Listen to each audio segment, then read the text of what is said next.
tewakyali career kati nze ndaba teri ttoffaali lyenyinza okwongera ku Palamenti okuzimba eggwanga kubanga emyaka 3 egimbaddeyo ebirowoozo byendeese tebikoleddwako. Kati baweza ababaka babiri abagamba nti bagenda kuddamu kwesimbawo ku bwa Palamenti mu 2021 singa ebigambo byabwe bituukirira.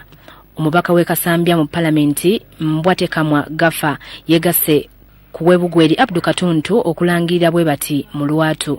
Naye lwaki? Buli lw'otuula n'entuula mu Palamenti n'endaba nti ebirowoozo byaffe tebisibwamu kitiibwa mba sikyalina mulimu gwenkola wano kubanga kijja kuntwalira ebbanga eddene kunnyonnyola abantu yeesi wagamba bwe kiba nti wagendayo n'oyogera ffe kyatuyamba ki ng'abantu ba bulijjo.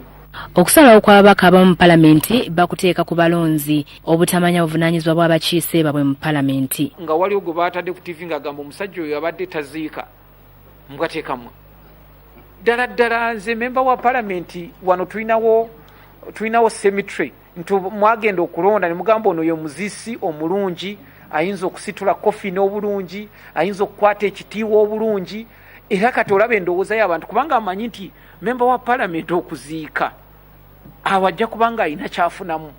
Ojja kusanga omuntu ng'ayogera kyasoji ukola kati abantu bava ku ekyo kubago ne bakuteekako akazito okutuusa bw'olabanga tokyabuliizinga tokyasobola naye ndolongorani kisinzira okutema abantu wobagamba nti kino sikirina bajja wobagamba nti okisobola era nabo ojja okutwala okisobola. Bamemba ba Palamenti abamu batuuse obasuulira emirambo mu maka gaabwe. Ogenda kuggula geeti nga omuntu atulemeredde tumutwala wano ng'omulambo gwatuuse dda mu geeti yo era ojja kugulekawo nti memba wa Palamenti kandeka omulambo oba mangu nnyo olina okulwana olabike ng'ogutwala. Obuvunaanyizibwa obutali bwaffe.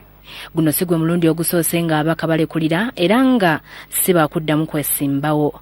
Mu 2009 ekifo ky'omubaka we munisipaali y'Embale kyafuuka kikalu oluvannyuma lw'omubaka mu kitundu ekyo Wilfred Kajeke okulekulira era ekifo ne kijjuzibwa Jack Wamayi Wamanga.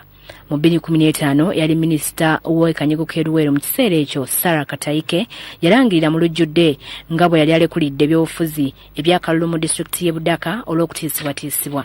Ate oluvannyuma yakomawo nga talina kibiina kwajjidde era n'awangulwa Pamela Nasiyo omubaka aliyo kati.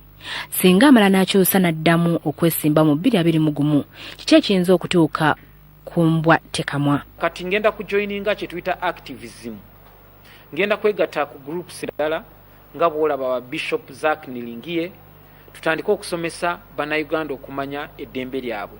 Tutandika okusomesa bannayuganda baleke okutulugunya ba memba ba Palamenti abanaaba basigaddeyo manye nti memba bwe mba musindise agenda ateese kubanga n'entebe z'abamemba ba Palamenti tebaziteeka mu byalo singa kiri ekyo bandibadde nga baziteeka ku district abantu ne bagenda ne batuulira eyo.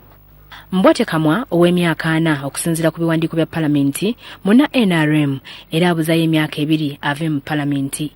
Yatwala ekifo ky'omubaka w'e Kasambya mu 2016 oluvannyuma lw'okusigukulayo Patrick Mulindwa.